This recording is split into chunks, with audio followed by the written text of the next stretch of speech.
a new chapter. Okay.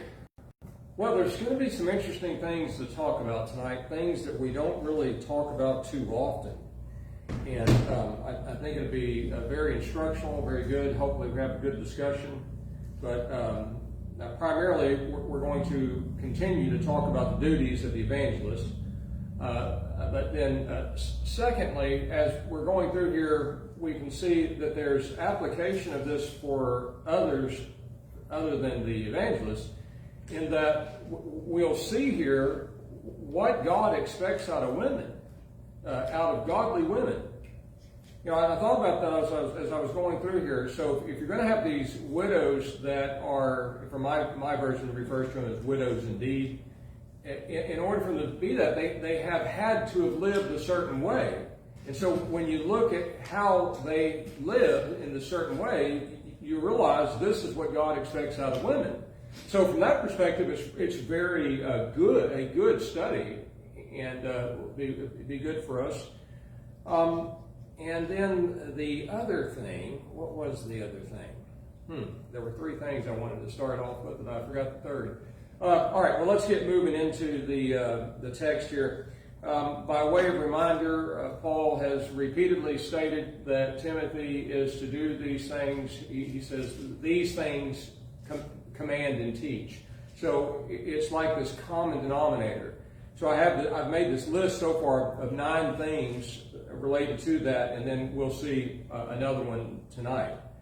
So he says, first off, we noted that the evangelist was to admonish the church to not teach different doctrines or put their faith in fables or genealogies, admonish Christians to abstain from works of the flesh, teach the church to pray for civil leaders that they may have a peaceful environment to work, study, and teach the gospel, teach Christian women to keep their proper place in the church with modesty, teach the qualifications of elders and deacons, expose error, labor to perfect the saints in godliness, be an example in language, kindness, devotion, integrity, behavior, and purity, and spend quality time in reading, studying, and presenting the mysteries of truth to the local church. Right? So those are 9 things that Paul has given specifically to Timothy as the evangelist, which those are all good things for everybody. Now, we get to chapter 5, and we're going to talk about the issue of widows within the church that have needs. And in this discussion, that was the other thing, the third thing. In this discussion, we will see how it is that God expects us to be stewards of the treasury. You know, what do we spend the money on? Well, 1 Timothy chapter 5 reveals just about everything, really. I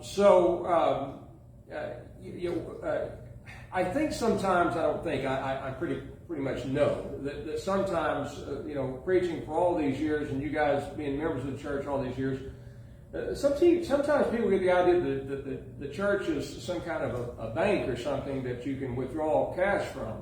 But when we read the Bible, there are very specific authorized ways that money is to be given. And so that's what Paul addresses in chapter 5. He starts off not with that subject, but continuing to talk to Timothy. He says, rebuke not an elder, but exhort him as a father, younger men as brothers, and older women as mothers, the younger women as sisters in all purity.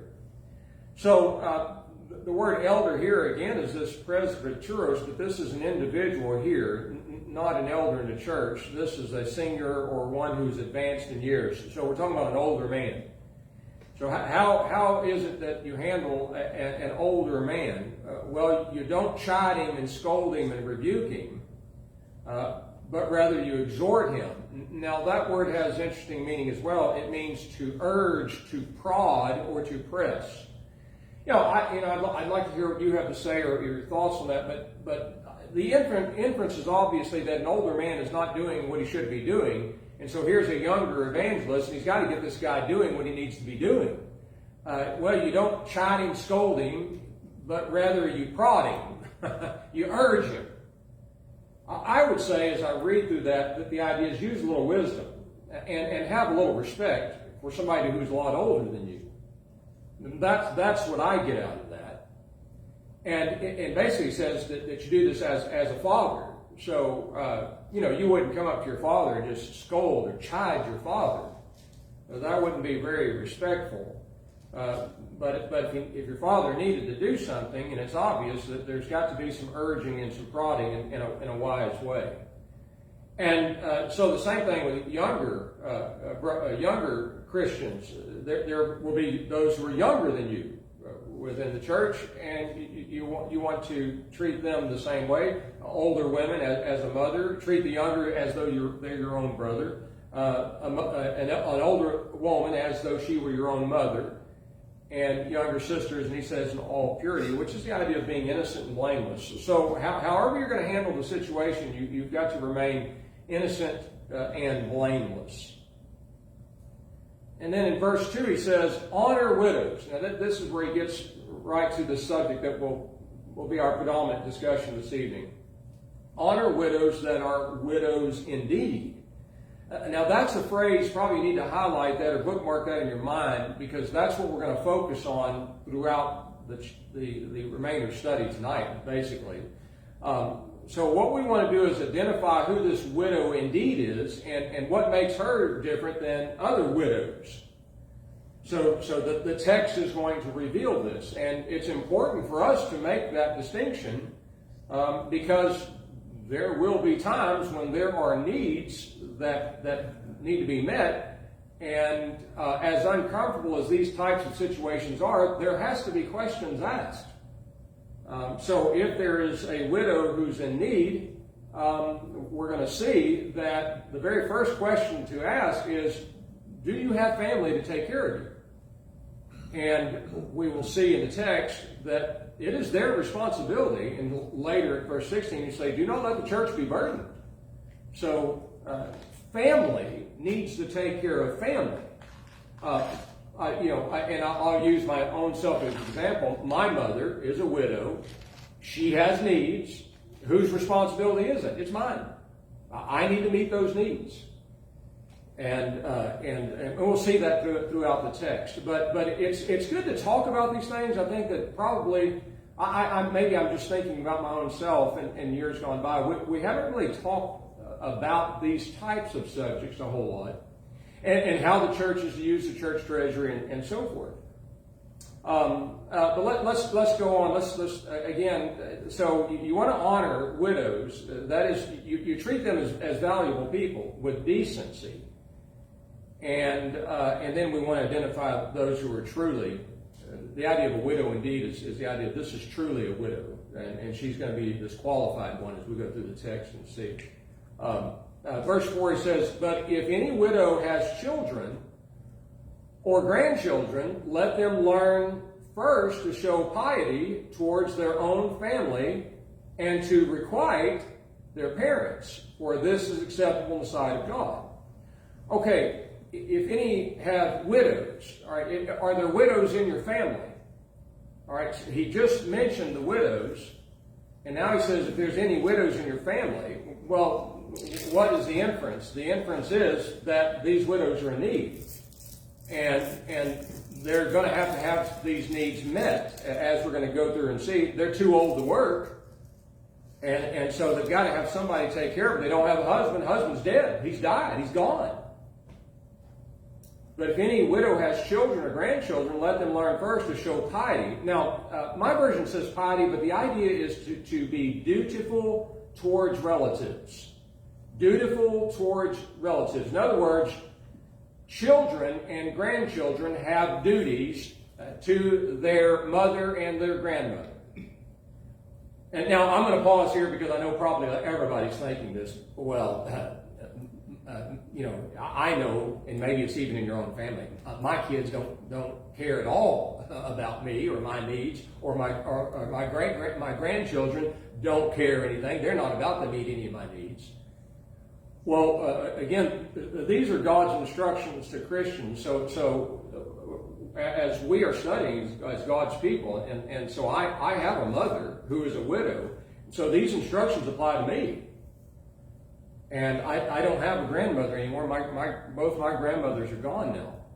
But I do have a mother. And so, you may have a mother, you may have a grandmother. And the point is that you have a responsibility to those people, to your mother and to your grandmother. You're the duties of them, to your own family. And it says, and that duty is that you requite your parents. And that's, again, this is the idea of the obligation. I'm just going to read to you the definition of that word requite. The obligation to compensate or give back what has been received in relationship to the parents. This is acceptable to God. This is what He wants. Now, I ask you the question: if that's the case, and this is the inspired Apostle Paul saying this, that your obligation is to compensate or give back what has been received. So what do? We think about, as we're growing up, what did Mom do for us? What did Mom and Dad do for us? Well, they took care of us. They bought us groceries. They took us to the doctor. They took care of us. And now they're old. And they need you to do that for them. And that's biblical. That's the expectation of God. We take care of our aging parents and our aging grandparents. That's acceptable in the sight of God. All right, any thoughts before we move on? Okay, so at verse 5 then, he says, now she that is a widow indeed, and desolate, has her hope set on God, and continues in supplication, prayers, night and day. So again, we have this phrase, this word, widows indeed. I'm not sure what everybody else's versions say. Mine say widows indeed. Really? It says really. So she's really a widow, and that's really, if you looked at a sterile definition, that's it. Truly or really. So she's really, or she's truly a widow, and so, but this true and real widow has to meet these qualifications that are outlined in chapter 5 here. Now, one of the things is that she's desolate. My version says desolate, and that's the idea that she's alone.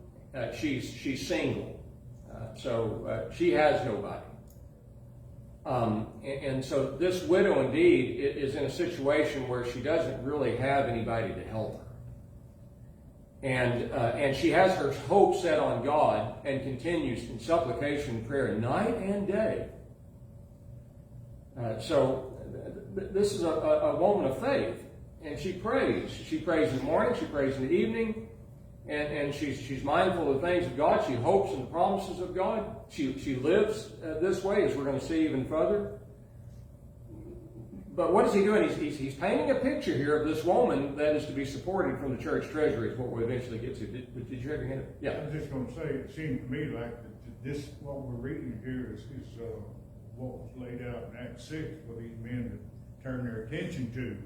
So the apostles would get themselves over to spread the word of God. Well, these men, they go out and ask these questions, and they find this and verify everything, so the church wouldn't be charged. Yeah, excellent. And that's the example. If you didn't hear that, so in Acts chapter 6, starting at verse 1, the apostles set aside 7 men, deacons, to take care of the widows in the church.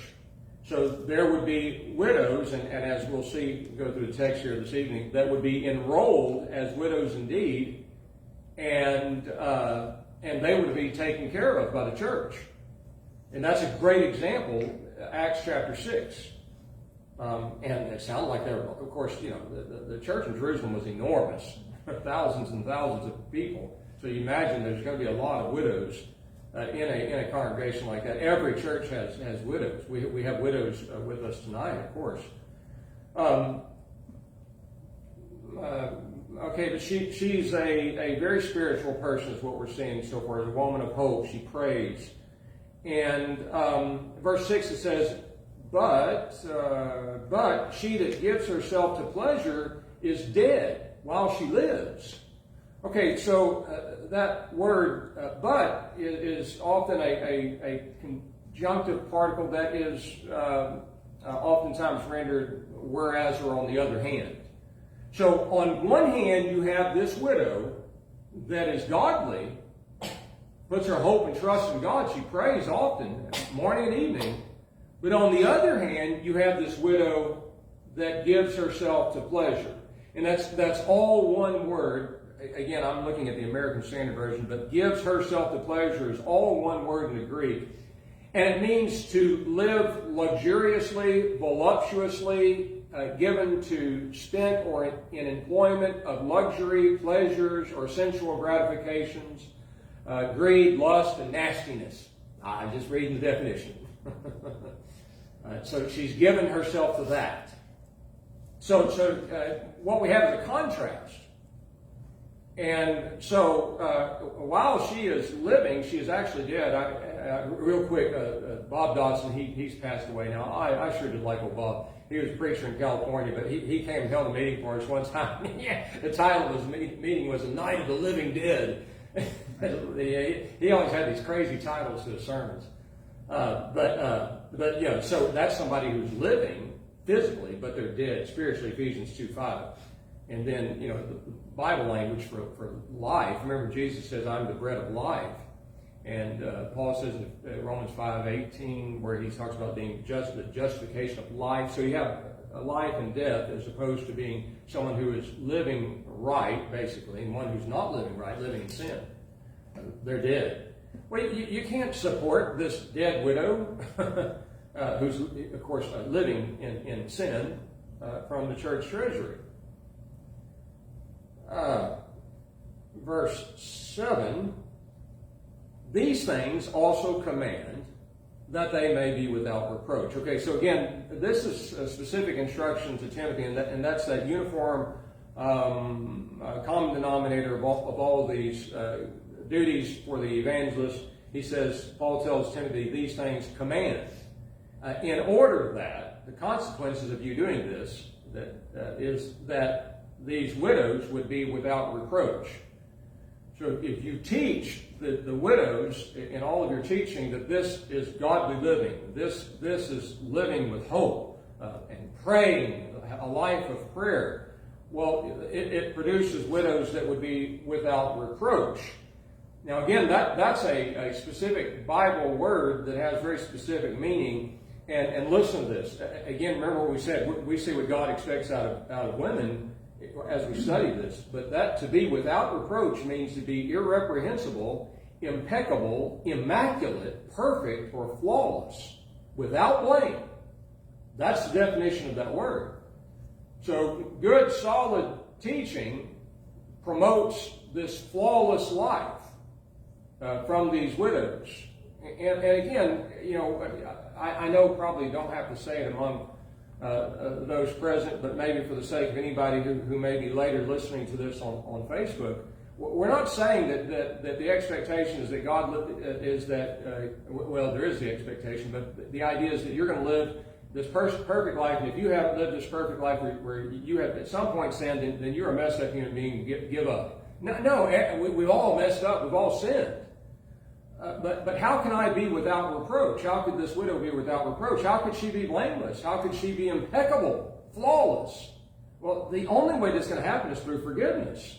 So she's messed up. Well, welcome to the club. We all have. Well, what do? We ask God to forgive us. We purpose to do better. You know, the 1 John chapter 1, verse 8, 9, and 10. But imagine someone who doesn't think like that.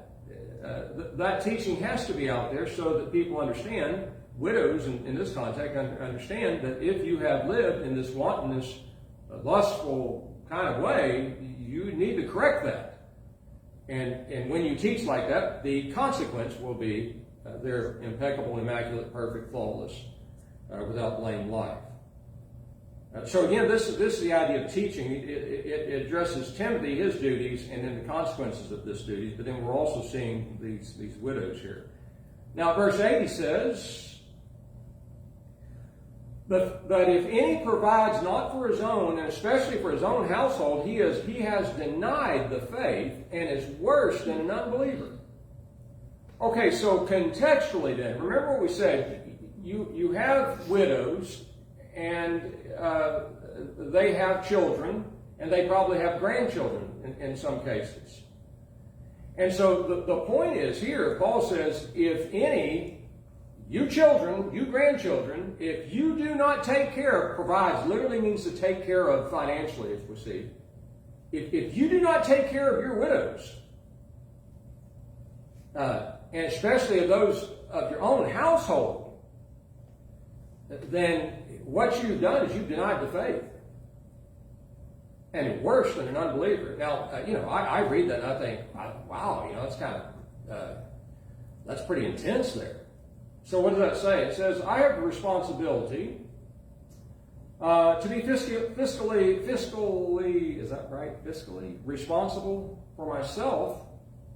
How can I help my mom?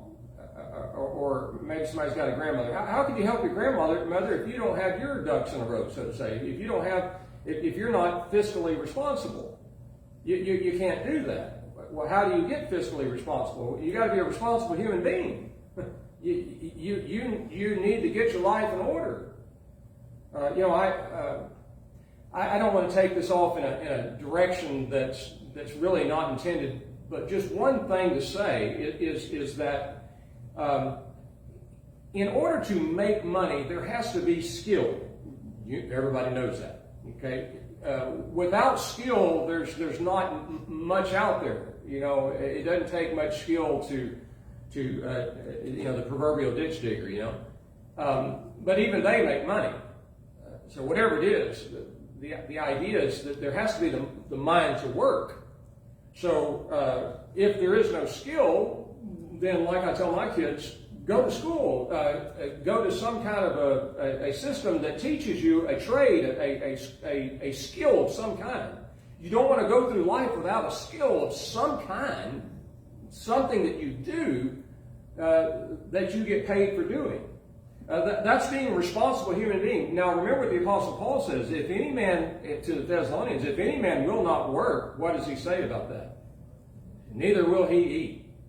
So that's biblical.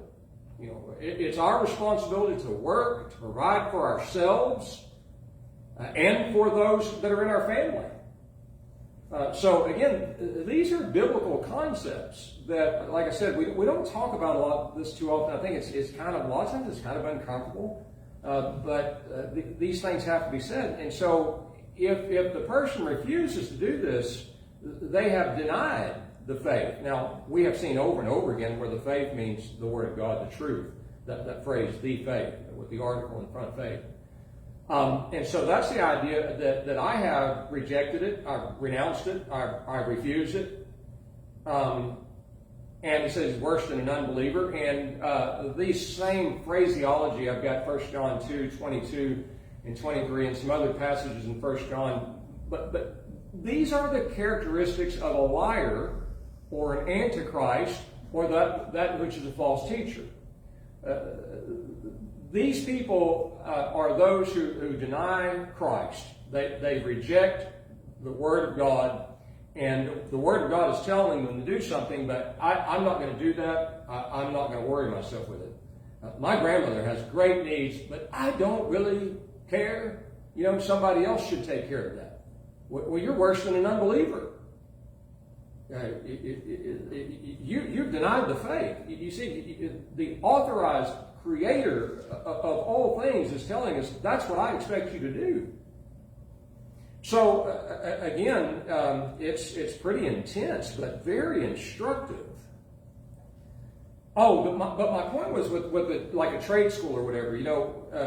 What I thought, and talking to my kids about this in the past, is that look, if you just get into it, the next thing you know, it'll be over with. Now, we all know that as older people who've been around for a while. Guess what? The years go by quick, don't they? Next thing you know, you'll be done. To enter it, to start it, is like a big headache.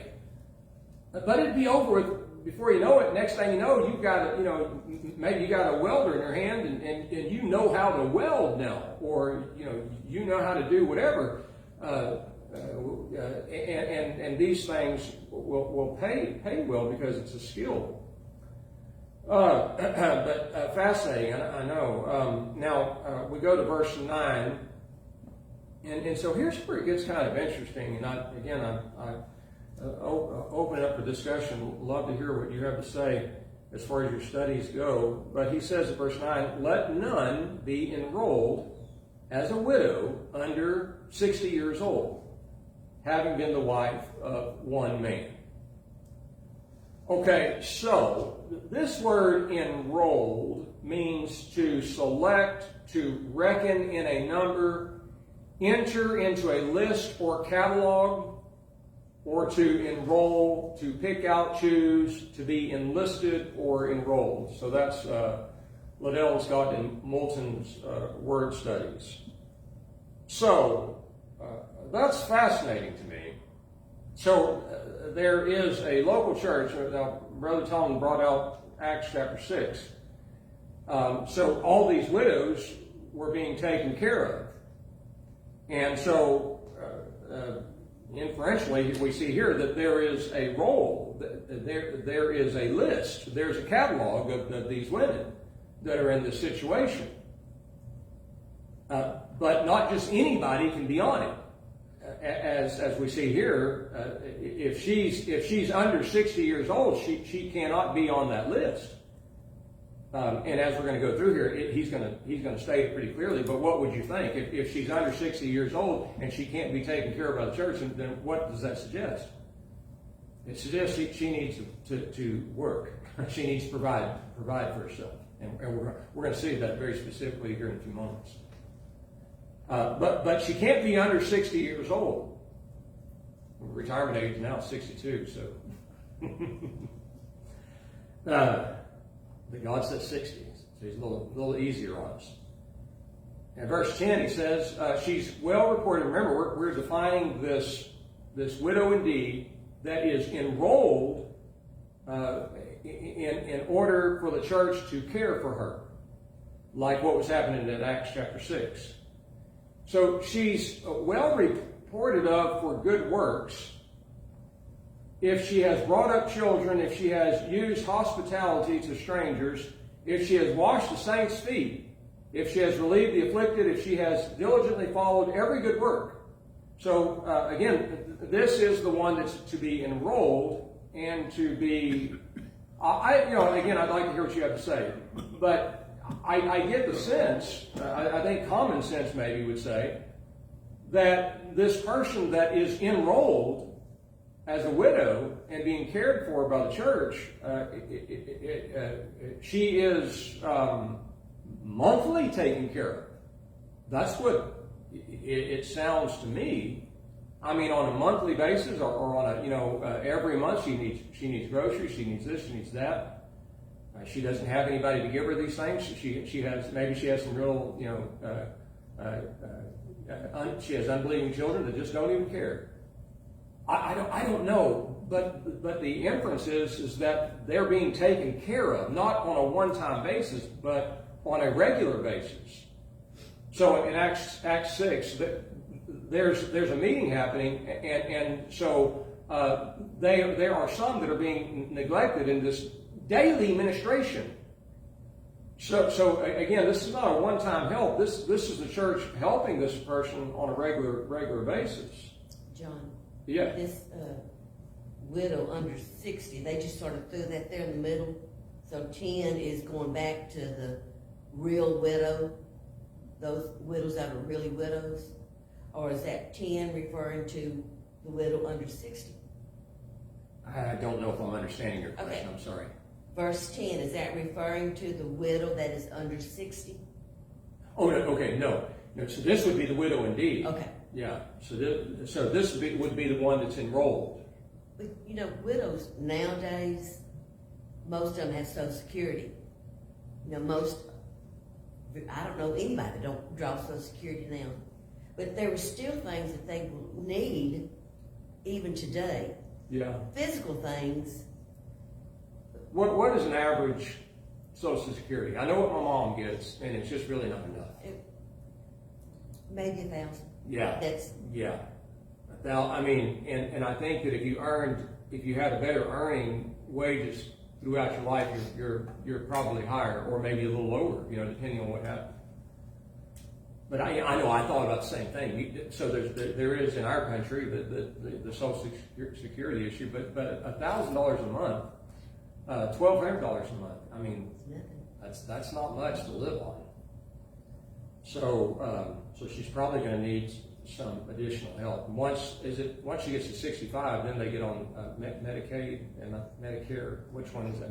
Medicaid, Medicare, Medicare. At 65, is it? I'm thinking. Yeah. So I mean, there are a lot of helps.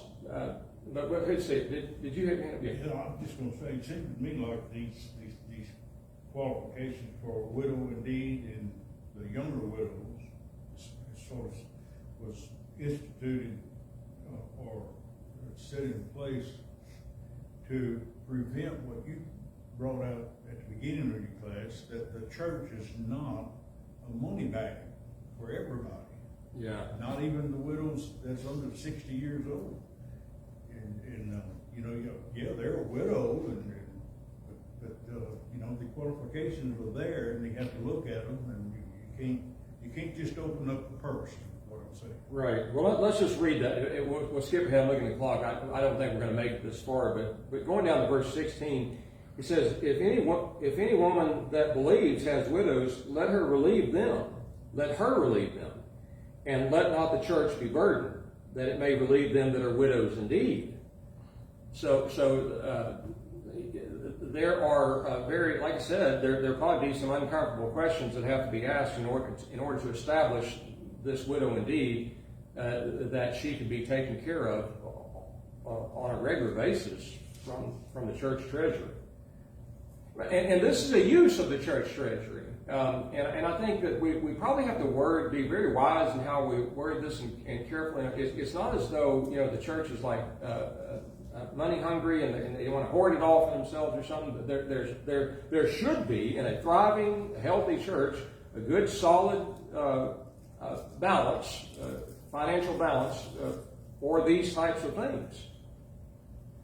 And I think this local church has done very well in that area. I mean, I walked in, I looked at that, I'm like, man, me personally, I've never been at a group that has that kind of giving. That's a lot. That's very healthy. So you know, the money's there to help, but you have to be real careful with how you say that. You know. Next thing you know, we're getting letters in the mail. Oh, I need some money. It's all the time. I used to work at the building, and nearly every day there's several calls. Hey, I need this, I need that. Isn't that what the church is for? Well, you know, no, it's not. You're not even a member of the church. Okay, at any rate, well reported of. Okay, so when people think of this woman that we're talking about will be enrolled as a widow indeed, be cared for by the church. Nothing shameful about that at all from that woman's perspective. I hope you see that. But what was she like? What has she been like? If you talk to somebody else, would they say, well, you know, the report of Sister So-and-so is that she is a very godly woman. She brought up children to the very best of her abilities. She has always been hospitable to strangers. And she has relieved the afflicted, other people who had need. She when in her heyday, so to say, she helped people that were in need. And she has diligently followed every good work. Now, if you're reading carefully, you notice I skipped one, so I want to go back to that. But it says that she washed the saints' feet. And that's fascinating. It says something about this woman, but also it says something about, like I said, what are the expectations of God? Now, we know the story of Jesus washing the disciples' feet, but what would you say about that? I mean, you know, today, well, Andre, did you wash Kenneth's feet? You know, I mean, you know, okay, what are you talking about here? What is he getting at here? And what was Jesus getting at when he washed the disciples' feet? It's the idea of being humble. Okay, I don't think I'm too, you know, to put it in layman's terms, I don't think I'm too big for my britches to help you out. You've got this help. Yeah, you got to use wisdom on the things you do. Some of the stuff, you know, when you're dealing with elderly people, you know, it's like, man, you know. I told Casey, a lot of times I don't have the stomach for some of this kind of stuff, you know. But there is very lowly kind of things to do, and your thoughts are, I'm going to help this lady, or I'm going to help this man or whatever, this family that has this need, and I'm not above doing that. The King of God's kingdom did that. I think that I could do that. So again, these are qualities about this woman. In verse 11 it says, "But the younger widows refuse." Okay, so those under 60, the younger widows refuse. That's the reject. You do not enroll them. For when they have waxed wanton against Christ, again, that's all one word, and that's the idea that they're being obstinate, they're being stubborn. And it goes back to verse 6, where they're oftentimes given to pleasure. This is not the universal case, but these are things that Paul's talking about here. He says, you do not enroll them. For when they have become obstinate towards Christ, they desire to marry, having condemnation because they have rejected their first faith.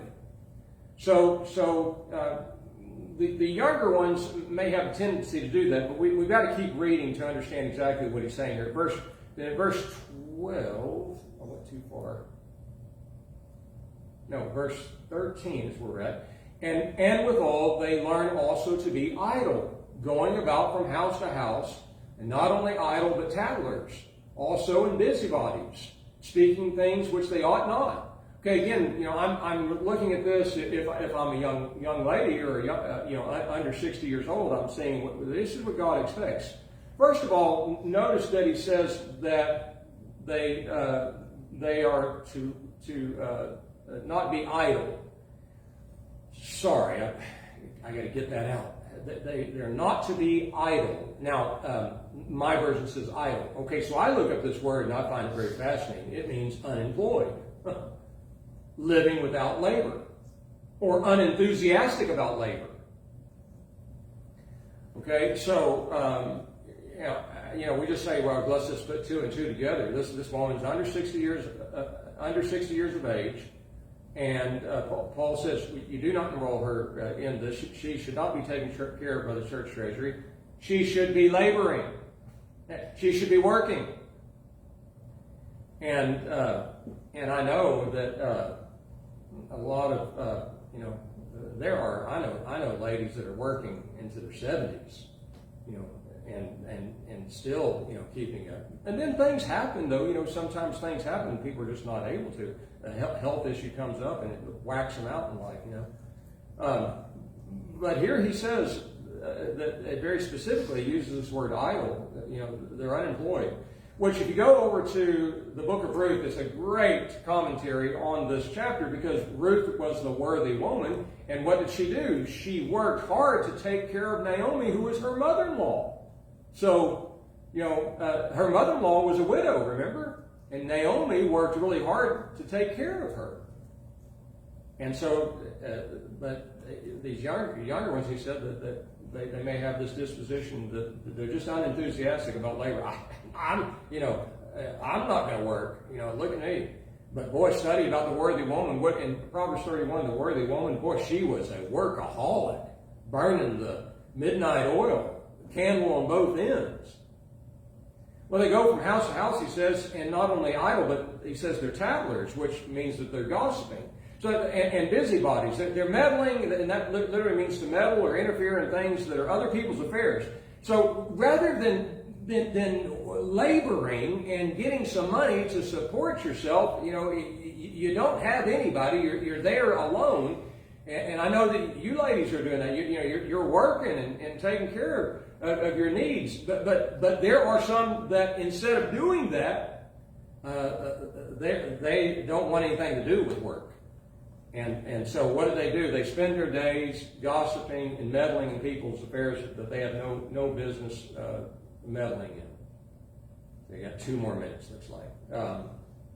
So we go to verse 14. He says, I desire, therefore, that younger widows marry, bear children, rule the household, and give no occasion to the adversary for reviling.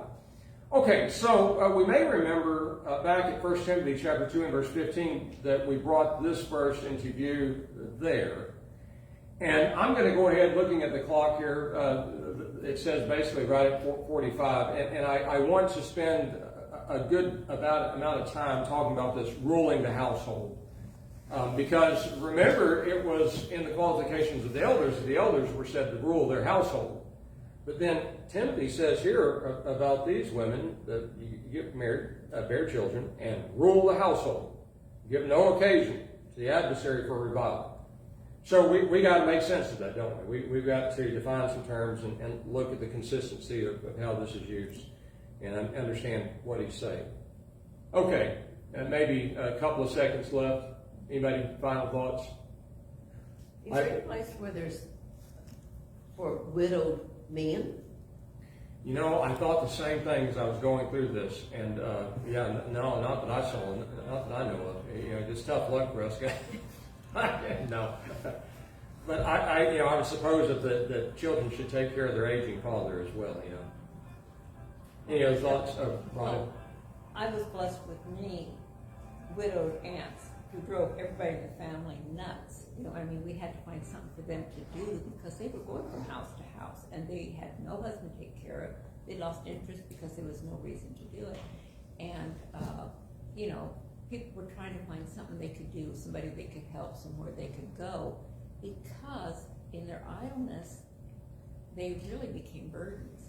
And I mean, people at church were like taking turns, passing them off, keeping them occupied, until they found something for them to do, because they weren't that needy, but they were lost without connection.